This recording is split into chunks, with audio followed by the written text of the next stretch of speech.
म्हणजे काय ते टाळता येत नाही. आपण केलेली कर्म ही कधी ना कधी भोगावीच लागतात, त्यातून सुटका नाही. म्हणूनच असं झालं नसतं तर बरं झालं असतं, असं केलं असतं तर आयुष्य बदललं असतं, हे सगळं विसरून जा. कारण जे झालं ते तसंच होणार होतं. ते आपल्या पूर्वीच्या कर्मफळाचाच परिणाम असतं.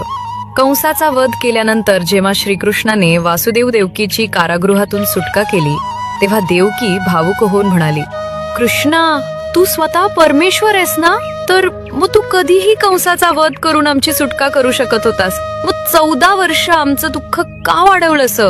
यावर श्रीकृष्ण हसून म्हणाले, माते, गेल्या जन्मी तू मला 14 वर्ष वनवासात का पाठवलं होतंस?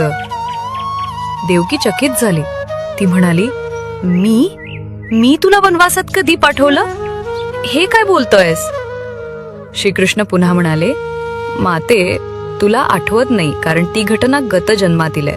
त्या जन्मी तू कैकई होतीस आणि तुझ्याच इच्छेमुळे मला 14 वर्ष वनवासाला जावं लागलं होतं. हे ऐकून देवकी अधिकच थक्क झाली आणि म्हणाली, अरे, जर मी कैकई होते तर त्या जन्मी कौसल्या कोण होती? श्रीकृष्ण मंद स्मित करून म्हणाले, माते, त्या जन्मीची कौसल्या म्हणजेच या जन्मीची माता यशोदा, जिला त्या जन्मी 14 वर्ष पुत्रप्रेमाला मुकावं लागलं.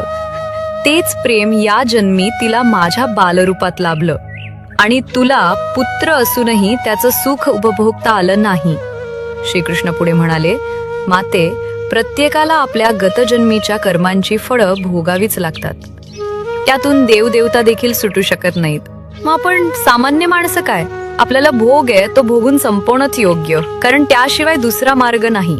गतजन्मातील पाप ही भोग रूपानं समोर येतात आणि ती भोगल्याशिवाय नाहीशी होत नाहीत. कृष्ण वंदे जगद्गुरुम.